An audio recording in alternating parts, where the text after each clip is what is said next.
All right, we're back, and we're talking about Luke 4:18 in this session. What happens in Luke 4:18? Well, Jesus goes to the synagogue in his hometown. Now, it's always dangerous to show up in your hometown as the kid that's made good, right? Now, it's maybe overstating it a little bit to say that Jesus had made good. He was at this point, he's probably about a 30-year-old traveling rabbi, just getting started in his ministry, and little known, little success.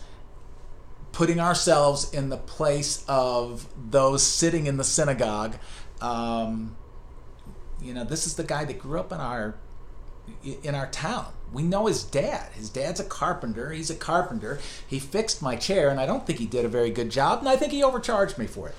Now, that's not in the text. I'm just playing around with you on that one. But that's the hometown dimension. Jesus even says, kind of a common proverb, a prophet has all kinds of honor. Put it opposite, which is what actually appears in the Bible. A prophet is not without honor, except in his own country, except in his own home. So, I may go out and do something absolutely fantastic, right? When I come home, I'm just John. I'm just Sue's husband. I'm just my kid's dad, and that's who they know me to be, and how they relate to me, right? So that's the dimension. That's what Jesus is going into. Now, let's talk about synagogue for just a moment, so you know what that is. Prior to the Babylonian captivity, and you're thinking, Babylonian captivity, what are you talking about? I'm going to explain. So Judah, Israel, is in its own land. It's basically two kingdoms. This is Old Testament history. The northern 10 tribes is called Israel. The southern 2 are called Judah. Israel, that kingdom, goes into captivity in Assyria to the north and east in the late 8th century BC. Judah goes into captivity in Babylon in the late 7th century, early 6th century, and they're there for about 70 years in total. I think it's 67 to be honest. Now, Judah comes back from captivity. They go back to their homeland. Israel, the northern 10 tribes, they go into captivity in Assyria, and essentially that dissolves that bunch, right? So when we talk about a return, we're only talking about the southern kingdom, not the north, only the southern kingdom of Judah. And that group had something really difficult to deal with, because the temple, which had been the focus of their religious expression, was in Jerusalem. But they were in Babylon, kind of just horizontally east of them. Assyria is northeast, Babylon just east. And they're there without the temple. So that's when the synagogue grows up. And there are rules for it. You have to have at least 10 men to have a synagogue, and the focus is on the study of the law rather than on sacrifices, because they couldn't sacrifice in Babylon. And when they come back, when the Jewish people come back from Babylon to their homeland, this 67, 70 years later, synagogues come back with them. The temple had been destroyed. Now they do rebuild it, but the temple doesn't necessarily become the only religious expression. The synagogue remains. Jesus goes into the synagogue in his hometown in Nazareth. That was where they studied the law. That's where they would debate the law, or Torah. That is where they would hear teachings about the law, and where visiting rabbis might come in and offer some teaching, some encouragement, some reflection on the law, or debate, right? So Jesus goes into that context, and every time on the Sabbath, when the synagogue is in session, when the synagogue meeting happens, a portion of the Old Testament is read.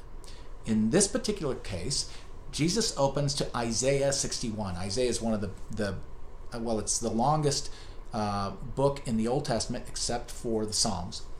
And Isaiah is a prophet, divided into 3 sections, so-called first Isaiah, second Isaiah, third Isaiah. And third Isaiah would be from chapters 56 to 66, and was probably written in this time when the Jewish people had come back to their homeland after the Babylonian captivity.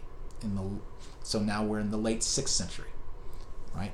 So a little Old Testament history. Feel free to review this section.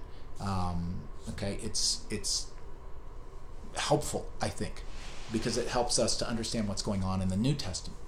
So Jesus comes into this synagogue, and the scroll is opened, and he reads a section from Isaiah 61. We're going to talk a little bit more about Isaiah. So we're working backwards from the New Testament to the Old Testament. And these are the things that the verse Jesus reads promises. Promises the healing of the broken heart. Promises release of the captive. Promises worship and praise for a spirit of heaviness. Promises binding wounds. All of those kinds of things. And at the beginning of it all, it's because the Spirit of the Lord has come to rest on this person. Now, this person we know to be the Messiah, right? And Jesus reads this section of Scripture in particular, and he says, this day, this prophecy is fulfilled, essentially declaring, I am the Messiah, and I am the one who's going to heal that broken heart. So when I think about essentially what suffering is, when I think about the emotional toll, I think about it in these terms. What is it essentially that Jesus came to do? Does he heal? The New Testament, has record of Jesus healing. In fact, even the most critical scholars often will talk about Jesus as an itinerant healer that would go from town to town and heal people. So that point is not in dispute except by the most critical scholars, and I'm certainly not one of them. I believe the New Testament. I believe in the resurrection of Jesus, as outlandish as that might seem. And I've got all kinds of reasons for that. One of them is, you and I might die for what we think is true, but we won't die for what we know is false. And this group of people around Jesus, the disciples, 10 of the 12 die for the witness to the resurrection of Jesus. They don't know that. They don't do that if they know it's a lie. So that's just one kind of logical reason. There are others.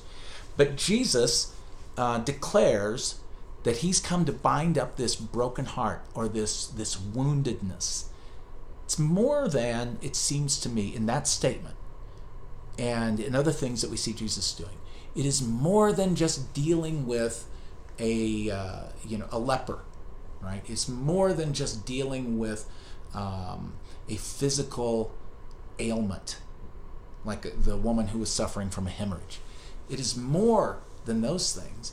It is making shalom, Old Testament word for peace, but shalom is more than peace. It is wholeness. It is completeness.